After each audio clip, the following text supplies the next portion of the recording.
I want to talk about flax versus fish because this comes up a lot. And I like flax oil.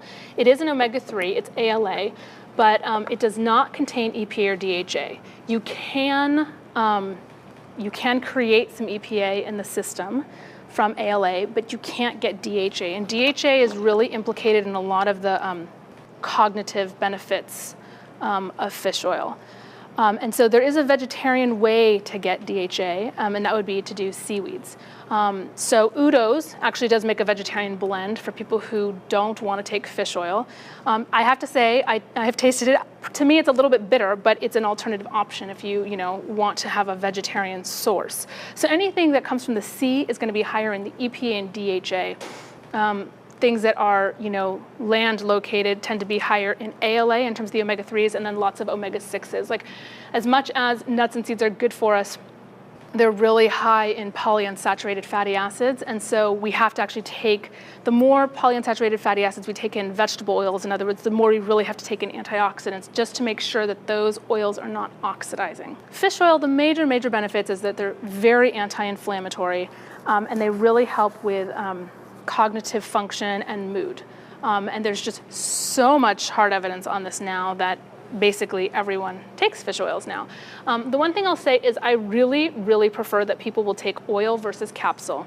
And the reason why is that, first of all, it's more cost effective, but second of all, to get therapeutic dosing. So the studies are all talking about, anti-inflammatory this and that. You really need upwards of 3 grams to start getting a really great anti-inflammatory dose. And that doesn't mean 3 grams of fish oil. It means 3 grams of EPA and DHA, which are the active constituents in the fish oil. It's the omega-3 part of fish oil. So a lot of these capsules will say 1,000 milligrams of fish oil. But that's not 1,000 milligrams of EPA and DHA. Per capsule in this one, 180 of EPA and 120 in DHA. So what's really common is, 400 to 700 milligrams per capsule of actual omega-3 fatty acid. You have to take a lot of capsules to get a really high dose. And so the other thing my patients freak out about is it's going to be fishy, I can't do it. And if you have a really good fish oil that's not rancid, it's not going to be fishy. And so I will say that cod liver oil actually tastes heavier than fish oil, just to make that distinction, because a lot of people are like, I remember I took cod liver oil when I was a kid and it was terrible. And a lot of that oil was oxidized anyways back in the day, so it was a little bit rancid, so it made it fishier. But cod liver oil has a heavier taste. This one is by far my favorite. It's called Finest Pure Fish Oil. It's made by Pharmax. There's one by Soroil as well. Soroil owns Pharmax now, so it's actually one and the same. So one place has one has the other.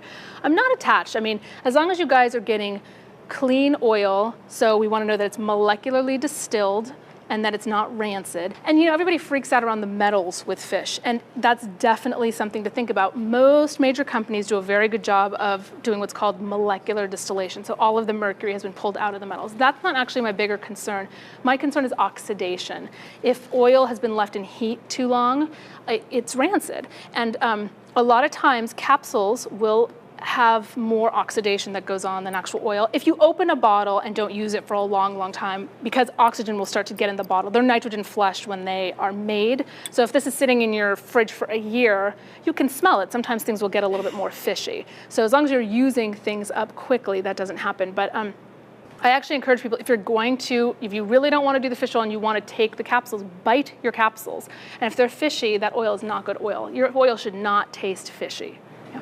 Someone told me not to buy the ones that have lemon in them because you can still taste them. I mean, every time I go to a medical conference, I sit there and I bite the fish oil capsule. I've had enough of them. I know what they taste like now. And you can taste fishy oil through lemon or orange oil or whatever. This one has an orange essence in it, but it's really nice. It's really light.